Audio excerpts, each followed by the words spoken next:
ಎಲ್ಲರಿಗೂ ನಮಸ್ಕಾರ. ನಾನು ನಿಮ್ಮ ನೆಚ್ಚಿನ ರಮೇಶ್ ಸರ್, ನವೋದಯ ತರಬೇತುದಾರರು ಮತ್ತು ಇಂಗ್ಲಿಷ್ ಉಪನ್ಯಾಸಕರು ಕಾರಟಗಿ. ಪಾಲಕರೇ, ಏಪ್ರಿಲ್ 1ರಿಂದ ನಮ್ಮ ನವಚೇತನ ನವೋದಯ ತರಬೇತಿ ಕೇಂದ್ರದಲ್ಲಿ ಬೇಸಿಗೆ ತರಗತಿಗಳು ಪ್ರಾರಂಭವಾಗಲಿದ್ದು ಈಗಾಗಲೇ ಪ್ರವೇಶಗಳು ಪ್ರಾರಂಭವಾಗಿವೆ. ಇಚ್ಛಿಸುವ ಪಾಲಕರು ಕರೆ ಮಾಡಿ ನಿಮ್ಮ ಮಕ್ಕಳ ಹೆಸರನ್ನು ನೋಂದಾಯಿಸಿ. ನಿಮ್ಮ ಮಕ್ಕಳ ಯಶಸ್ಸಿಗೆ ನಮ್ಮ ನವಚೇತನ ನವೋದಯ ತರಬೇತಿ ಕೇಂದ್ರ ಮೊದಲ ಹೆಜ್ಜೆಯಾಗಲೆಂದು ಆಶಿಸುತ್ತೇನೆ. ವಿದ್ಯಾರ್ಥಿಗಳೇ, today I brought one more important chapter, that is coding and decoding. ವಿದ್ಯಾರ್ಥಿಗಳೇ, ಈಗಾಗಲೇ ಕಳೆದೆರಡು ವಿಡಿಯೋಗಳಲ್ಲಿ ನಾನು ಒಂದಿಷ್ಟು ಕಾನ್ಸೆಪ್ಟ್ಗಳನ್ನು ನಾನು ಮಾಡಿದ್ದೇನೆ. ಆ ಎರಡು ವಿಡಿಯೋಗಳನ್ನು ನೋಡಿದ ಮೇಲೆ ಮೂರನೇ ವಿಡಿಯೋ ಏನಂತಂದ್ರೆ ಇದು ಕೋಡಿಂಗ್ ಮತ್ತು ಡಿಕೋಡಿಂಗ್ ಮೇಲಿದೆ. ನೋಡ್ರಿ, ಈ ಕೋಡಿಂಗ್ ಮತ್ತು ಡಿಕೋಡಿಂಗ್ ಕನ್ನಡದಲ್ಲಿ ಏನಂತ ಕರೀತಾರೆ, ಸಾಂಕೇತಿಸುವ ಪರೀಕ್ಷೆ ಅಂತ ಕರೀತಾರೆ.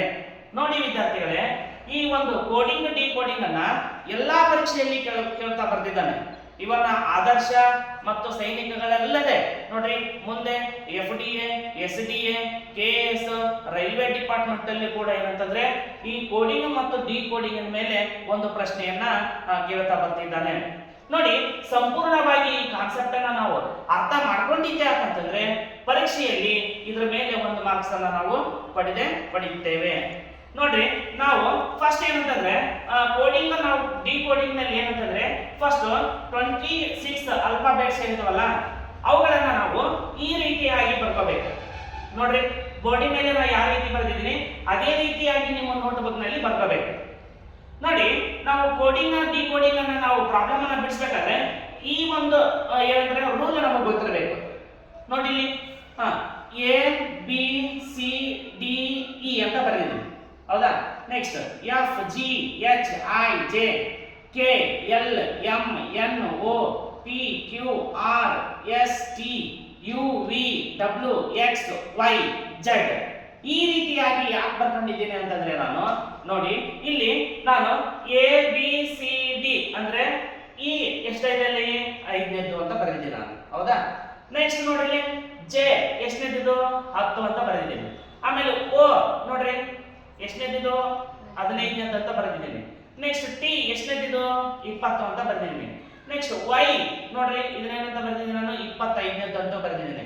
ಯಾಕಪ್ಪ ಈ ರೀತಿ ಅಂತಂದ್ರೆ ನಮಗೆ 5ನೇ ಲೆಟರ್ ಯಾವುದು, 10ನೇ ಲೆಟರ್ ಯಾವುದು, 15ನೇ ಲೆಟರ್ ಯಾವುದು, 20ನೇ ಲೆಟರ್ ಯಾವುದು, 25ನೇ ಲೆಟರ್ ಯಾವುದು ಅಂತ ನಮಗೆ ಸಡನ್ಲಿ ಗೊತ್ತಿತ್ತಪ್ಪ ಅಂದ್ರೆ ಇಂದಿನ ಮತ್ತು ಮುಂದಿನ ಲೆಟರ್ಗಳು ನಮಗೆ ಐಡೆಂಟಿಫೈ ಮಾಡಕ್ಕೆ ಈಸಿ ಆಗುತ್ತೆ ಅನ್ನೋ ಒಂದು ದೃಷ್ಟಿಕೋನದಿಂದ ಏನಂತಂದ್ರೆ ನಾನು ಈ ರೀತಿಯಾದ ಒಂದು ಟ್ರಿಕ್ಸ್ ಅನ್ನ ಬರೆದಿದ್ದೇನೆ.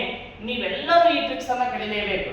ಯಾಕಂತಂದ್ರೆ ಪರೀಕ್ಷೆಯಲ್ಲಿ ಇದು without this concept you cannot do these problems. ಅರ್ಥ ಆಗುತ್ತಾ? ಅದಕ್ಕೋಸ್ಕರ ಏನಂತಂದ್ರೆ ನೀವು ಇದನ್ನ ಸಂಪೂರ್ಣವಾಗಿ ಕಲಿತಿದ್ದಪ್ಪ ಅಂದ್ರೆ ಈಸಿಯಾಗಿ ಪ್ರಾಬ್ಲಮ್ಗಳನ್ನ ನೀವು ಕೋಡಿಂಗ್ ಮತ್ತು ಡಿಕೋಡಿಂಗ್ ಮೇಲೆ ಲೆಕ್ಕಗಳನ್ನ ನೀವು ಮಾಡಬಹುದು. ನೋಡಿ, ಈಗ ಇದಕ್ಕೆ ಒಂದು ಏನಂತಂದ್ರೆ ಒಂದು ವರ್ಡ್ ಅನ್ನ ಮಾಡಿದ್ದೀನಿ ನಾನು. ಯಾವುದು? ಈ ಜ್ಯೋತಿ ಅಂತ, ಹೌದಾ? ಇ ಅಂದ್ರೆ ಎಷ್ಟು? 5. J ಅಂದ್ರೆ ಎಷ್ಟು? 10. O ಅಂದ್ರೆ ಎಷ್ಟು? 15. T ಅಂದ್ರೆ ಎಷ್ಟು? 20. Y ಅಂದ್ರೆ ಎಷ್ಟು? 25. ಈಗ ನೋಡ್ರಿ, ಇಮಿಡಿಯೇಟ್ಲಿ T ಅಂದ್ರೆ ಎಷ್ಟಪ್ಪ? 20, ಹೌದಾ?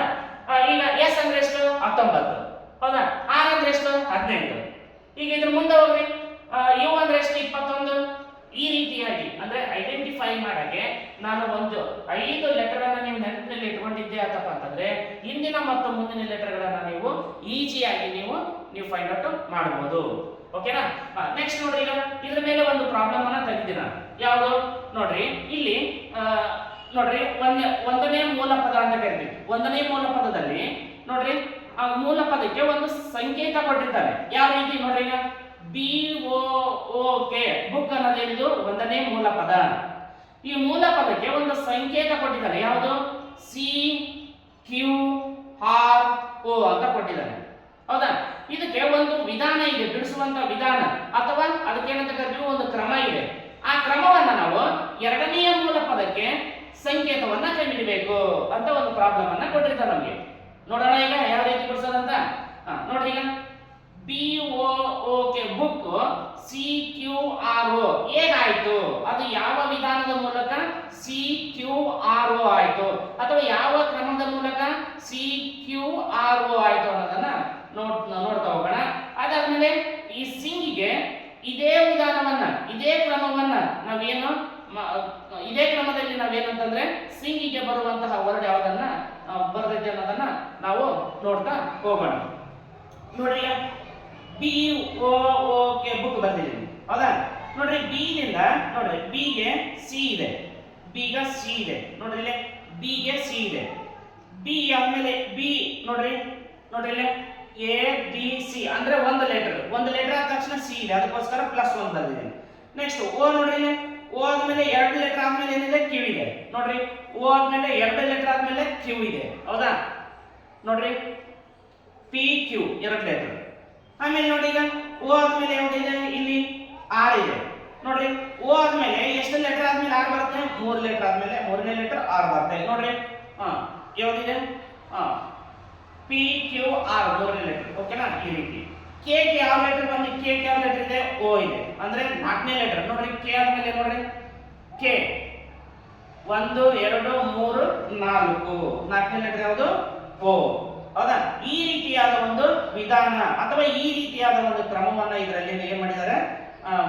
ಒಂದು ಕ್ರಮವನ್ನ ಇದರಲ್ಲಿ ಕೊಟ್ಟಿದ್ದಾರೆ.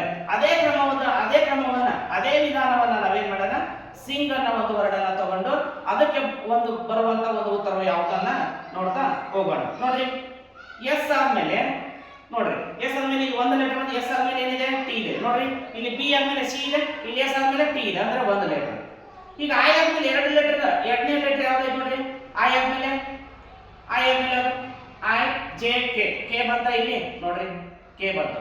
ಎನ್ ಆದ್ಮೇಲೆ 3 ಲೆಟರ್ 3ನೇ ಲೆಟರ್ ಎನ್ ಆದ್ಮೇಲೆ 3ನೇ ಲೆಟರ್ ಯಾವುದು? ಕ್ಯೂ ಇದೆ ನೋಡ್ರಿ. ಎನ್ ಆದ್ಮೇಲೆ 3ನೇ ಲೆಟರ್ ಕ್ಯೂ ಇದೆ. ನೆಕ್ಸ್ಟ್ ಜಿ ಆದ್ಮೇಲೆ 4ನೇ ಲೆಟರ್ ಯಾವ್ದಿದೆ? ಕೆ ಇದೆ ನೋಡ್ರಿ. ಜಿ ಎಲ್ಲಿದೆ? G H I J K 4ನೇ ಲೆಟರ್ ಅಂದ್ರೆ ಟಿ ಕೆ ಕ್ಯೂ ಕೆ ಅಂತ ಏನಿದು ಲೆಟರ್ಗಳು ಬರುತ್ತವೆ. ಈ ರೀತಿಯಾದಂತಹ ಪ್ರಾಬ್ಲಮ್ಗಳನ್ನ ಏನಂತಂದ್ರೆ ನಮ್ಮ ಆದರ್ಶದಲ್ಲಿ ಮತ್ತು ಸೈನಿಕ ಪರೀಕ್ಷೆಯಲ್ಲಿ ಕೂಡ ಏನಂತಂದ್ರೆ ಕೇಳ್ತಾ ಬರ್ತಿದ್ದಾರೆ. ನೆಕ್ಸ್ಟ್ ಇದು ಮೊದಲನೇ ಪ್ರಾಬ್ಲಮ್ ಆಯ್ತು. ಈ ರೀತಿಯಾಗಿ ಅಂದ್ರೆ ಒಂದು ಮೂಲ ಪದವನ್ನು ಕೊಟ್ಟು ಸಂಕೇತ ಅಂದ್ರೆ ಅದು ಮೀನಿಂಗ್ ಬರುವಂತ ವರ್ಡ್ ಇರ್ಬೋದು ಅಥವಾ ಮೀನಿಂಗ್ಲೆಸ್ ಇರುವಂತ ವರ್ಡ್ ಕೂಡ ಅಲ್ಲಿ ಉತ್ತರವಾಗಿ ಬರಬಹುದು ಹೌದಾ. ನೋಡ್ರಿ ಎರಡನೇ ಮೂಲ ಪದಕ್ಕೆ ಏನ್ ಮಾಡಿದ್ವಿ? ಒಂದು ಸಂಕೇತವನ್ನ ನಾವು ಇಲ್ಲಿ ಕಂಡುಕೊಂಡಿದ್ವಿ ನೋಡ್ರಿ. ಇದನ್ನ ನೀವು ನೆಗ್ಲೆಕ್ಟ್ ಮಾಡಲೇಬಾರ್ದು. ಈ ಕಾನ್ಸೆಪ್ಟ್ ಅನ್ನ ನೀವು ಅರ್ಥ ಮಾಡ್ಕೊಳ್ಳೇಬೇಕು. ಯಾಕಂತಂದ್ರೆ ಎಷ್ಟೋ ವಿದ್ಯಾರ್ಥಿಗಳಿಗೆ ಈ ರೀತಿಯಾದ ಪ್ರಶ್ನೆಗಳನ್ನ ಪರೀಕ್ಷೆಯಲ್ಲಿ ಕೇಳುತ್ತಾರೆ ಅನ್ನೋದು ಗೊತ್ತನೇ ಇರುವುದಿಲ್ಲ. ಅಂತ ವಿದ್ಯಾರ್ಥಿಗಳಿಗೆ ಮಾತ್ರ ಈ ಕ್ಲಾಸ್ ಹೌದಾ. ಅಂತ ವಿದ್ಯಾರ್ಥಿಗಳು ದಯವಿಟ್ಟು ಅರ್ಥ ಮಾಡ್ಕೊಳ್ಳಿ ಓಕೆನಾ. ನೆಕ್ಸ್ಟ್ 2ನೇ ಮೆಥಡ್ ಇದೆ ಒಂದು ಏನು ನೋಡ್ರಿ. ಈ ಮೂಲ ಪದಕ್ಕೆ ಒಂದು ಸಂಕೇತವನ್ನು ಕೊಟ್ಟಿರ್ತಾರೆ ಹೌದಾ. ಸಂಕೇತ ಅಂದ್ರೆ ಸಂಖ್ಯೆಯನ್ನ ಕೊಟ್ಟಿರ್ತಾರೆ. ಈ ಸಂಕೇತಕ್ಕೆ ಏನ್ ಕೊಟ್ಟಿರ್ತಾರೆ? ಒಂದು ಸಂಖ್ಯೆಯನ್ನ ಕೊಟ್ಟಾನೆ ಹೌದಾ. ಸಂಖ್ಯೆ ನೋಡ್ರಿ ಪಿ ಎನ್ ಪೆನ್ ಏನಾಗೈತಿ? ಇದು 70 ಆಗಿದೆ. BALL ಬಾಲ್ ಎಷ್ಟಾಗುತ್ತೆ ಅಂತ ಕೇಳಿದಾರೆ. ಈ 2ನೇ ಮೂಲ ಪದಕ್ಕೆ ಏನಂತಂದ್ರೆ ನಾವು ಸಂಕೇತ ಅಂದ್ರೆ ಸಂಖ್ಯೆಯನ್ನ ಕಂಡಿದ್ದೀವಿ. ಇಲ್ಲಿ ನಾವು ಬರೇ ಸಂಕೇತವನ್ನ ಕಂಡಿದ್ದೀವಿ, ಇಲ್ಲಿ ಸಂಕೇತಕ್ಕೆ ಸಂಖ್ಯೆಯನ್ನ ಕಂಡಿಡಿಬೇಕು ಹೌದಾ. ನೋಡೋಣ ಈಗ. ಇಲ್ಲಿ ನೋಡ್ರಿ ಇಲ್ಲಿ ಒಂದು PEN ಪೆನ್ ಅಂತ ಕೊಟ್ಟಿದ್ದಾನೆ. PEN ಪೆನ್ 70 ಹೆಂಗಾಯ್ತು ಅನ್ನೋದನ್ನ ನಾವು ಕಂಡುಹಿಡ್ಕೊಳ್ಬೇಕಾಗುತ್ತೆ. ನೋಡ್ರಿ ಪಿ ಅಂದ್ರೆ ಎಷ್ಟು ನೋಡ್ರಿ ಇಲ್ಲಿ 16. 16 ನೋಡ್ರಿ. ಓ ಆಯ್ತಾ? 15 ಯಾವುದು? ಓ ಆದ್ಮೇಲೆ ಯಾವುದು? ಪಿ, ಅದು 16ನೇದು. ಅದಕ್ಕೋಸ್ಕರ ಏನಂತಂದ್ರೆ ಈ ಜ್ಯೋತಿ ಅನ್ನೋ ಒಂದು ಟ್ರಿಕ್ಸ್ ಅನ್ನ ನೀವು ಮೈಂಡ್ ಅಲ್ಲಿ ಇಟ್ಕೊಂಡಿರ್ಬೇಕು.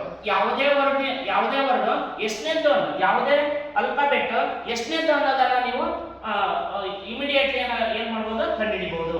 ನೋಡ್ರಿ ಈಗ ಇ ಅಂದ್ರೆ ಎಷ್ಟು? 5. ಎನ್ ಅಂದ್ರೆ ಎಷ್ಟು? 14. ನೋಡ್ರಿ 15 ಅಂದ್ರೆ ಓ ಹೌದಾ. ಆದ್ರೆ ಹಿಂದಿನ ಅಕ್ಷರ ಯಾವ್ದು? 14. 14 ಯಾವ್ದೈತಿ? ಎನ್ ಐತಿ. ನೋಡ್ರಿ ಈ ರೀತಿಯಾಗಿ ನಾವು ಫೈಂಡ್ ಔಟ್ ಮಾಡ್ಕೋಬಹುದು. ನೋಡ್ರಿ ಈಗ 35 ಬಂತು. 70 ಹೆಂಗಾಯ್ತು? ಅದಕ್ಕೆ ಇಂಟು ಏನ್ ಮಾಡಿಬಿಟ್ಟಿದ್ದಾನೆ? 2 ಮಾಡಿದ್ದಾನೆ ಹೌದಾ. ಇಂಟು 2 ಮಾಡಿದ್ದಾನೆ. ಎಷ್ಟೊತ್ತು? 70 ಆಯ್ತು. ಈ ರೀತಿಯಾದ ಕಾನ್ಸೆಪ್ಟ್ ಅನ್ನ ನೀವು ಕೊಡ್ತಾನೆ. ನೆಕ್ಸ್ಟ್ ನೋಡಿ ಈಗ BALL ಬಾಲ್. BALL ಬಾಲ್ ನೋಡಿ ಈಗ ಬಿ ಅಂದ್ರೆ ಎಷ್ಟು? 2.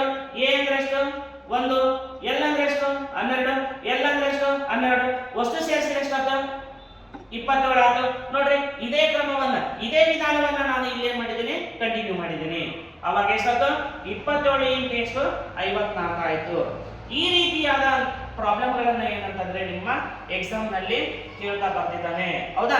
ನೋಡಿ ಇನ್ನೊಂದಿಷ್ಟು ಅಂದ್ರೆ ಕಳೆದ ಸಾರಿ ಕೇಳಿರುವಂತಹ ಆದರ್ಶ ಪರೀಕ್ಷೆಯಲ್ಲಿ ಕೂಡ ಏನಂತಂದ್ರೆ ಒಂದಿಷ್ಟು ಪ್ರಾಬ್ಲಮ್ಗಳನ್ನ ಕೇಳಿದ್ದಾರೆ. ಯಾವ್ದು ನೋಡಿ, ಈಗ ಒಂದು ನಿಮ್ಗೆ ಎಕ್ಸಾಂಪಲ್ ಕೊಡ್ತೀನಿ. ಕಾಮೆಂಟ್ ಬಾಕ್ಸ್ ಅಲ್ಲಿ ಏನಂತಂದ್ರೆ ನೀವು ಉತ್ತರವನ್ನ ಕೊಡಿ. ನೋಡ್ರಿ, ANT ಯಾಂಟ್ ಎಂಬುದನ್ನು DQW ಎಂದು ಬರೆಯಬಹುದಾದರೆ COW ಕೌವನ್ನು ಏನೆಂದು ಬರೆಯಬಹುದು ಅಂತಂದು. ಹೌದಾ? ಇದಕ್ಕೊಂದು ಆನ್ಸರ್ ಮಾಡಿ. ಹೌದಾ? ಇದಕ್ಕೆ ಏನು ಆನ್ಸರ್ ಬರ್ತಾ ನೋಡಿ. ನೆಕ್ಸ್ಟ್ ಇನ್ನೊಂದು ಪ್ರಾಬ್ಲಮ್ ಇದೆ. ಮೊದಲೇ ಪ್ರಾಬ್ಲಮ್ ಮೇಲೆ ಒಂದು ಪ್ರಾಬ್ಲಮ್ ಇದೆ. ಅದು ಯಾವುದು ಅಂತಂದ್ರೆ ನೋಡಿ ಇಲ್ಲಿ ನೋಡ್ರಿ, ಇದು ಒಂದೇ ಪ್ರಾಬ್ಲಮ್. ಎರಡನೇ ಪ್ರಾಬ್ಲಮ್ ಇಲ್ಲ. BAD ಬ್ಯಾಡ್ ಎಷ್ಟಾಗಿದೆ? 7 ಅಂತ ಆಗಿದೆ. ನೆಕ್ಸ್ಟ್ FIG ಅನ್ನು ಹೀಗೆ ಬರೆಯಬಹುದು. ಹೌದಾ? ಎಷ್ಟು ಬರುತ್ತೆ? ಹೌದಾ? ಈ ಒಂದು ಪ್ರಾಬ್ಲಮ್ ಅನ್ನ ಕಾಮೆಂಟ್ ಬಾಕ್ಸ್ ಅಲ್ಲಿ ಉತ್ತರವನ್ನ ನೀಡಿ. ಈ ರೀತಿಯಾದಂತಹ ಒಂದಿಷ್ಟು ಪ್ರಾಬ್ಲಮ್ ಅನ್ನ ಏನ್ ಮಾಡ್ತಾನೆ ಅಂತಂದ್ರೆ ಪರೀಕ್ಷೆಯಲ್ಲಿ ಕೇಳ್ತಾನೆ. ಅದಕ್ಕೋಸ್ಕರ ಮಕ್ಕಳೇ ನೀವೆಲ್ಲರೂ ಈ ವಿಡಿಯೋವನ್ನ ತಪ್ಪದೆ ಸಂಪೂರ್ಣವಾಗಿ ನೋಡಿ. ಏನಂತಂದ್ರೆ ಈ ಕಾನ್ಸೆಪ್ಟ್ ಅನ್ನ ನೀವು ಅರ್ಥ ಮಾಡಿಕೊಂಡು ಪರೀಕ್ಷೆಯಲ್ಲಿ ಬರುವಂತಹ ಪ್ರಶ್ನೆಗಳಿಗೆ ಉತ್ತರವನ್ನ ನೀಡಿ ಅಂತ ಹೇಳ್ತಾ, ಮತ್ತೊಂದು ಕ್ಲಾಸ್ನಲ್ಲಿ ಮುಂದಿನ ವಿಡಿಯೋದಲ್ಲಿ ಮತ್ತೆ ಭೇಟಿಯಾಗೋಣ. ಎಲ್ಲರಿಗೂ ಗುಡ್ ಲಕ್.